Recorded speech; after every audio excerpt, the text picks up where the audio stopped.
tie-break game. A lot of pressure on both the players. Ding opens with d4. And are we going to see the Catalan? Yes, we are. This is Dubov's favorite opening from white side, but now Ding is playing it against him. We go for the open Catalan and Dubov goes for the sharp b5 line.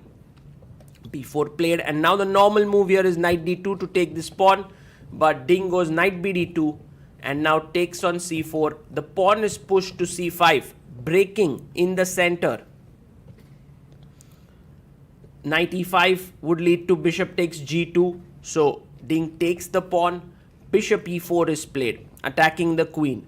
Queen d1 is one of the main moves, but Dubov himself has played queen d2 with the white pieces on several occasions. So actually Dubov is very well prepared in this line, not just from the black side, but actually from the white side. Knight bd7, attacking the pawn, and you want to take it with the knight and then look at the b3 square which has become weak. You can see Ding now zoning in, just showing that this is actually the end of his preparation perhaps, and he needs to start thinking. The best move now is to play knight e5. It's an important move. He finds it, takes on c5, and a good plan now is to take, and play knight a5, looking at c6 square and also controlling your b3 square.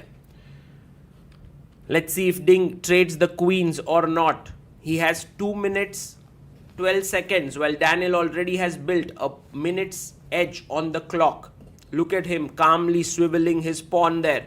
Ding takes, rook takes d8, and now bishop takes e4, knight takes. And now there is a knight c6 move that's coming in. But if you play knight c6, you have to contend with knight b3. The point is, if you take here, the knight is trapped. So these are some of the tactics. You don't need to save your rook. Oh, he finds knight c6 and Daniil instantly plays knight b3. He goes for it. If you take here king f8, if you take the rook, that's the key move now. Rook, then rook c8 has to be found. Now this is very difficult. Ding tries to get his bearings together, because if you take knight d8 and he takes, Daniil instantly finds it. What a move. Because if you took rook d8, then after rook b1, white is an exchange up. But rook c8, now if you go rook b1, then I'll take on c4. And that's the point here. This knight is kind of trapped. After knight b7, it cannot move out. So rook c8 is come as a complete stunner for Ding Liren. Brilliant bit of prep by Daniil Dubov. He goes knight b7. The balance is still maintained in the position. 3 minutes 10 seconds for Daniil, 1 minute for Ding. Takes on c4. And now once again, trouble time. You need to play bishop e3. If you play bishop f4, g5 is extremely strong. And this knight is actually trapped. So bishop e3, you need to go f3 later. And then you need to find a series of accurate moves, which is impossible to do in a blitz game. Will Ding manage to do it? Till now, he's doing pretty okay. He tries to adjust himself in the chair. But Daniil Dubov, look at the calmness, look at the tension on Ding. Bishop e3 needs to be found here. Will he find it? Because look at this line. He plays it. Good move. Now, if you play rook c7 with the idea of taking here, the series of accurate moves is f3. So that the knight has to go back to f6. And now, yes, rook c7 played, and now Ding finds f3. Very good. Knight, when it goes back, Ding must play knight a5. And after takes, go rook c1. And even though black has 2 pieces for the rook, white has compensation and the position is equal. But this is not an easy way to find. Now f3 has been found. Ding needs to find only one more move after knight f6. If knight a1, there is rook a1. He plays, but he doesn't find it. He goes rook a d1. That is not a good idea, because after takes rook d3, what has happened here is that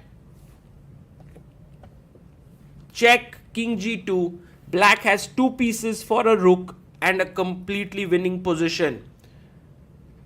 It all changed so fast, but it had to, especially because the time was running so low for Ding and he was put under so much pressure by Dubov, who had all the prep done there. G5, rook c1 played, attacking the bishop, bishop e7,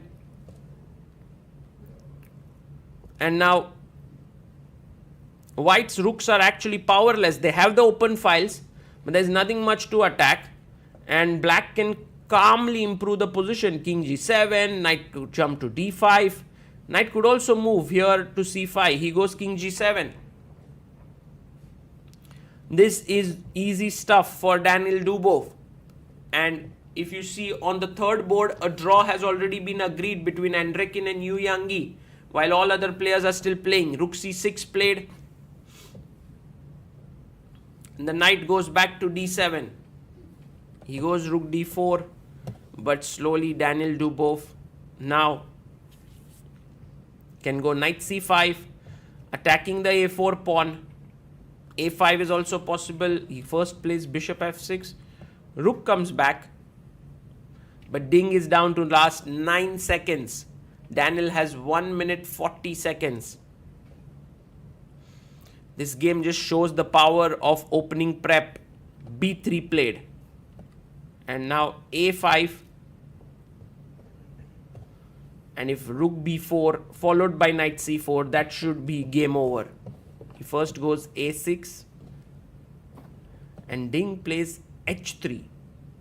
Well, maybe he had to go f4 there to kick the knight off, but now rook b4, fantastic move there by Dubov. How do you stop knight c4 followed by the b2 pawn falling? Last second for Ding, he plays f4, take, pawn takes, and rook takes f4. There is nothing much he can do. Rook c7 played. And we have China winning one of the games on board number 5, Zhu Jiangyu. So they have the lead right now. This match is getting so exciting. Dubov needs to strike for his team, and I think he will. Rook takes a5, rook moves to d6, and a draw on the last board, which means the Chinese team is still leading 2-1. Rook to b7. It will all boil down to Dubov's game, it feels to me. And Artemiev is playing on the next board against Wei. Look at Ding. And resignation there by Wei, which means that 2-2 is the score now. Rook d7, knight goes back, and Dubov is like, take it if you want. I'm giving back my 2 pieces, but I'll take another pawn. I'm 2 pawns up in the rook endgame. And a5 played, rook moves to a7, rook a2, and you're 2 pawns down. Ding Liren looks at the board and lets his time run down. He resigns. Daniil Dubov wins. The team now